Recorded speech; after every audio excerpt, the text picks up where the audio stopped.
G'day everybody, it's Jack here from Full Alt. On this day, 3rd day of November 2020, very interesting year that it has been.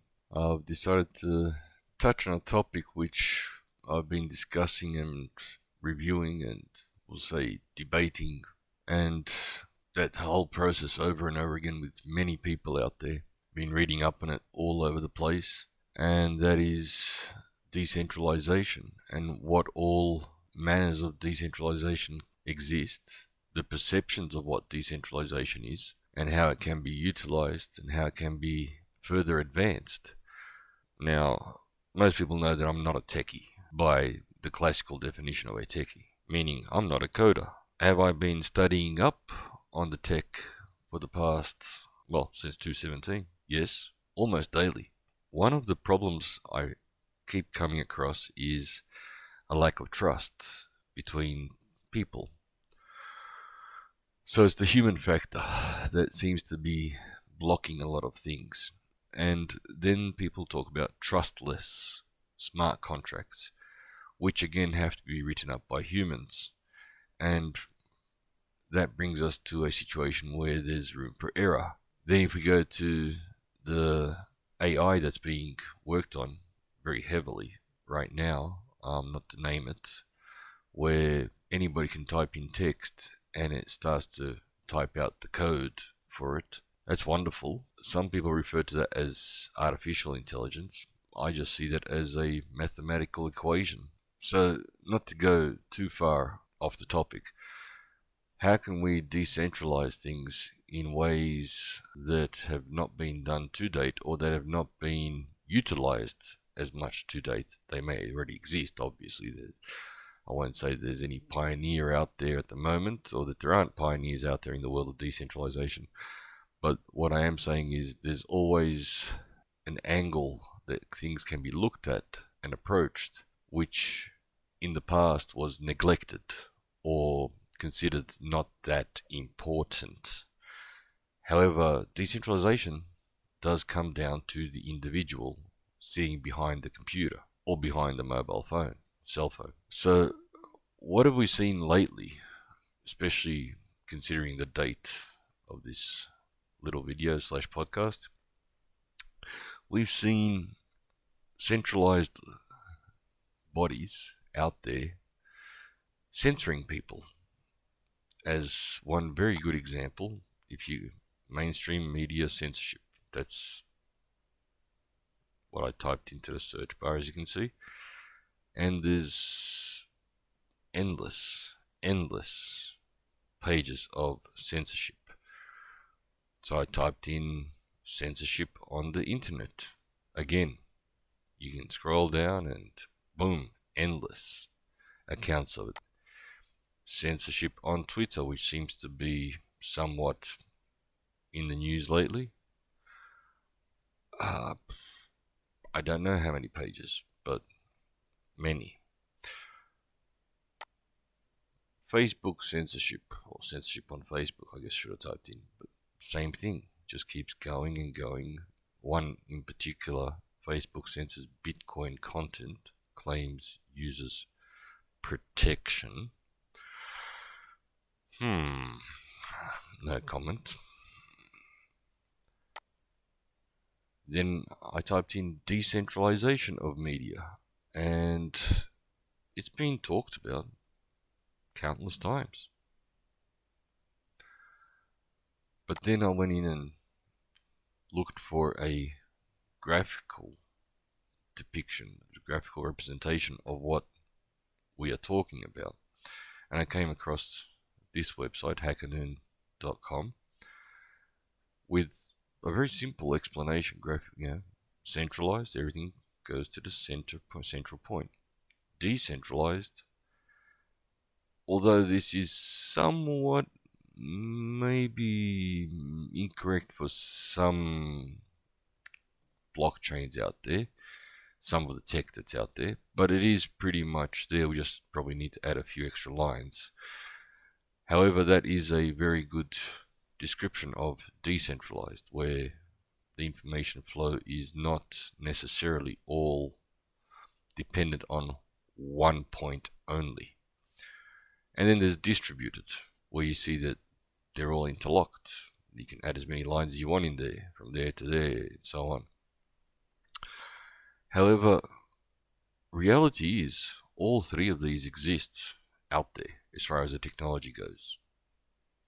And all three of these have their certain place in the world of economics, in the world of business, in the world of media, in the world of data, in the world of everything. I'm not gonna try and say that everything has to be decentralized. I'm not going to say that everything has to be distributed. I'm not saying that everything should or could or whatever be centralized. Far from it, in fact. So, to open up the idea that I'm going to be trying to get across here is, what if?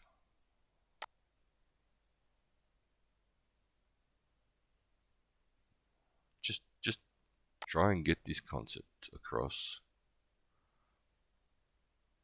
And now I'm more so picking on Hive because I'm very heavily involved and committed to the idea of getting the possibilities that Hive has out to this world in every possible manner. No limits. The sky is the limit, as they say. Well, it's not. Now, these red lines represent connections between the three different types. And you'll see that the decentralized ledger here, the decentralized technology, is what can be utilized in many ways. Now, the beauty of Hive is that we're not talking about just a decentralized economy as far as monetization goes, / tokenization goes. That, in this particular diagram that I've just put together here with the connecting lines, is wonderful, perfect. That's how we need to monetize the internet with Hive and HBD. That's how simple it is as far as the logic behind it goes. There is no need to assimilate all of these into here. The beauty of Hive is, as far as the economics goes, we can connect all three systems onto the Hive chain, the blockchain, and via Hive monetize the whole internet if we're talking about the cryptocurrency Hive and the cryptocurrency Hive-backed dollars, HBD. Now, when we're talking about data, there's also a position there for Hive, which is somewhat not relevant to the cryptocurrency at all, and yet very relevant to the cryptocurrency if we're looking at the monetary side of things, the economics. But if we're looking at the technology side of things, and we're looking at the storage of data and distribution of data, what we're doing is we're actually seeing a solution here where Hive is perfect for the job. Now, those of you who are not familiar with Hive, I'll put the link down in the description of the video. But I see it. I see it right there. I see it. It's all crystal clear. I mean, it might be simplistic what I've just drawn up here, but guess what? It's all there. Yeah? I mean, there's nothing stopping anyone or anything to utilize Hive for ledgering anything, practically anything. There's no limit to how Hive can be utilized, whether it be utilized by a centralized system or by a distributed system. It's right there. Now, if we're talking money, great, fantastic, absolutely perfect. This is the solution for the monetization of the whole entire World Wide Web / internet.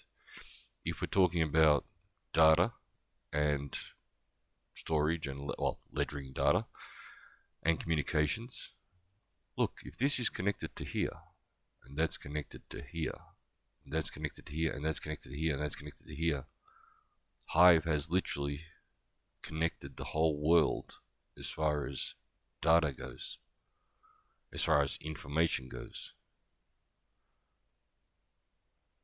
Now, let's think about that. So, let's say this guy here is not connected to here, but he's connected to here and that's connected to there, but he can connect to here. And guess what? Boom, he's already got all of this. And he's got access to all of that. So it comes down to the individual computer, to the individual access point. It comes down to the individual behind the computer, actually, and what they want. But the beauty of being decentralized here means that because you're not actually, you're in control of what you do. So at any time, you can do this. At any time, the individual can say, oh, no, I don't want to be hooked up to there. And if you give that power to the individual, that means the individual is managing their own resources, their own computer. They're in charge of everything that they own, everything they do. They're in full control.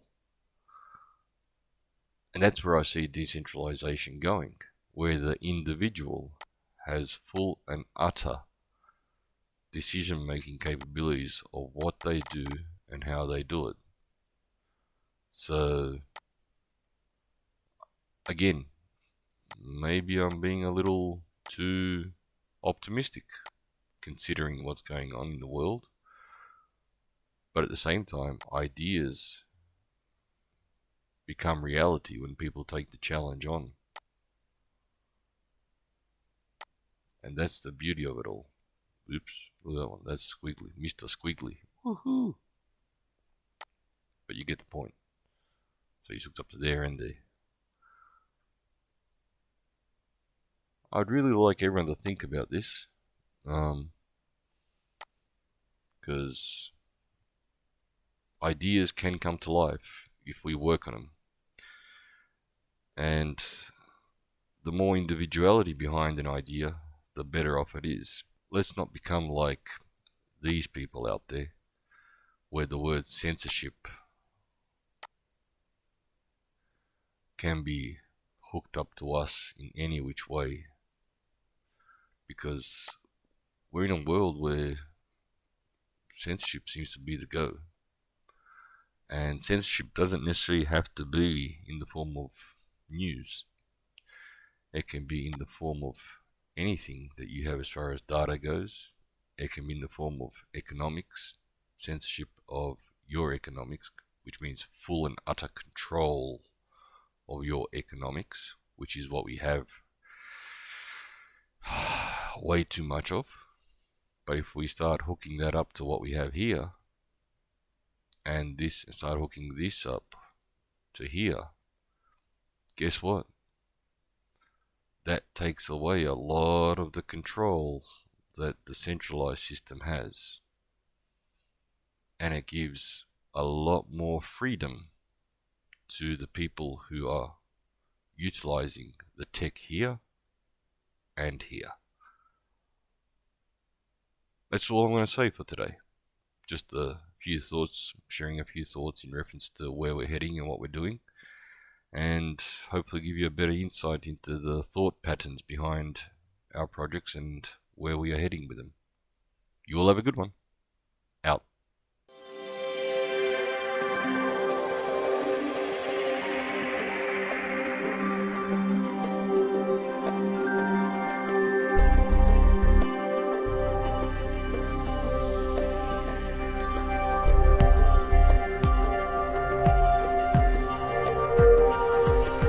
If you like this video, smash the like button and subscribe to the channel.